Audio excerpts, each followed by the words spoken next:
18 বছরের career, 15,000 run, 25টি century. Tamim ইকবালের ক্যারিয়ারটা অন্য সবার চেয়ে আলাদা। বাংলাদেশ ক্রিকেটে বহু ওপেনার এসেছে, তবে তামিমের জায়গাটা কেউ নিতে পারেনি। তামিমের অভাবটা এখনো স্পষ্ট। কি এমন আছে তামিমের ভেতর, কেন আরেকটা তামিম তৈরি হলো না? উত্তর আছে এই 7টি ঘটনায়।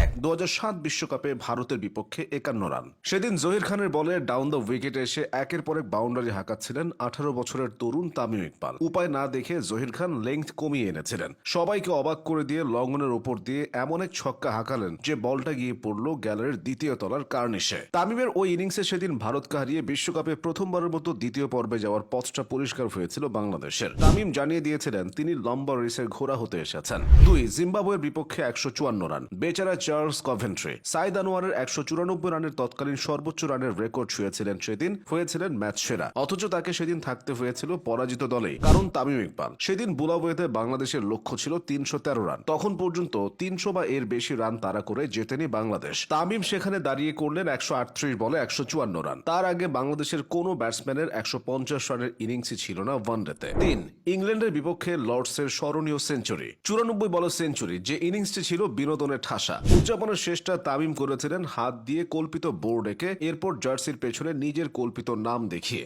শেষ দিনে গিয়ে বাংলাদেশ হেরেছিল সে টেস্ট, হেরেছিল ওল্ড ট্রাফোর্ডে পরের টেস্টটিও। তবে তামিম ম্যানচেস্টারেও প্রথম ইনিংসে করেছিলেন 114 বলে 108 রান। ক্যারিয়ারে ইংল্যান্ডের মাটিতে 2টি টেস্ট খেলেছেন তামিম, দুটিকেই স্মরণীয় করে রেখেছেন ব্যক্তিগত অর্জনে। 4, 2012 এশিয়া কাপে টানা 450। 2012 সালের এশিয়া কাপ হয়তো বাংলাদেশের হৃদয় ভঙ্গের তালিকায় থাকবে ওপরের দিকেই। দেশের মাটিতে ফাইনালে ওঠা, সেখানে এত কাছে গিয়েও হেরে যাওয়া পাকিস্তানের কাছে। সেই এশিয়া কাপ স্মরণীয় তামিমের জন্য। প্রাথমিকভাবে ঘোষিত দলে তামিম বাদ পড়েছিলেন। সে সিদ্ধান্ত নিয়ে হয়েছিল বিতর্ক, পরে ফেরানো হয় তাকে। তামিম সেটার জবাব দেন টানা 4টি 50 করে, যার শেষটি এসেছিল ফাইনালে পাকিস্তানের বিপক্ষে। সেই 50-র উদযাপন তামিম করেছিলেন একে একে 4টি আঙুল তুলে বিশেষ এক বার্তা দিয়ে। 5, ইংল্যান্ডের বিপক্ষে ঐতিহাসিক টেস্ট জয়ের সেঞ্চুরি। 2016 সালের ঘটনা। টেস্ট খেলতে বাংলাদেশ সফরে এসেছিল ইংল্যান্ড। পিন স্বর্গে ব্যাটসম্যানদের জন্য মিরপুরের উইকেট বিশাল ধাঁধা, তাই মাত্র 3 দিনে শেষ হয়েছিল এই টেস্ট। দুই দলের 4 ইনিংস মিলিয়ে 50 বা তার বেশি রানের ইনিংস ছিল মাত্র 6টি। তবে তামিম ইকবাল প্রথম ইনিংসে খেলেছিলেন যেন সম্পূর্ণ ভিন্ন এক উইকেটে। দলীয় 171 রানে দ্বিতীয় ব্যাটসম্যান হিসেবে আউট হয়েছিলেন তামিম। বাংলাদেশ এরপর গুটিয়ে যায় 220 রানেই। ব্যাটিং এর জন্য কতটা কঠিন ছিল সে উইকেট অনেকটা বোঝা যায় তাতে।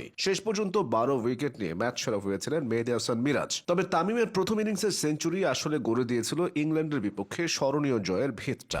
6, অস্ট্রেলিয়ার বিপক্ষে টেস্ট জয়ে ডাবল 50। ইংল্যান্ডকে হারানোর পরের বছর মিরপুরে এবার অস্ট্রেলিয়া বধ বাংলাদেশের। স্পিন সহায়ক উইকেটে প্রথম ইনিংসে 144 বলে 71 রানের পর দ্বিতীয় ইনিংসে 155 বলে 78 রান তামিমের। সেটিও নাথান লায়নের মতো স্পিনার, জশ হ্যাজেলউড, প্যাট কামিন্সদের মতো পেসারদের সামলে। 7, এশিয়া কাপে শ্রীলঙ্কার বিপক্ষে অপরাজিত 2 রান। ক্যারিয়ারে 25টি সেঞ্চুরি, 94টি 50, 15,000-এর বেশি আন্তর্জাতিক রান। তবু কেন তামিমকে আলাদা করে মনে রাখা হবে 2 রানের অপরাজিত এক ইনিংসের জন্য? কারণ সেদিন এক হাতে এক বল খেলেছিলেন তামিম। সুরঙ্গ লাকমলের বাউন্সারে আঘাত পেয়ে 3 বল খেলেই উঠে গিয়েছিলেন এশিয়া কাপের প্রথম ম্যাচে। এরপর দলের প্রয়োজনে শেষ দিকে এক হাতে প্লাস্টার নিয়ে মাঠে নেমে পড়েন তামিম। মুশফিকের সাথে গুরুত্বপূর্ণ এক জুটি করেন এবং শেষ পর্যন্ত ম্যাচটি জিতে যায় বাংলাদেশ। এভাবেই দীর্ঘ 1.5 যুগের ক্যারিয়ারে খেলে গেছেন তামিম ইকবাল। এ কারণেই তার বিকল্প বের করা কঠিন।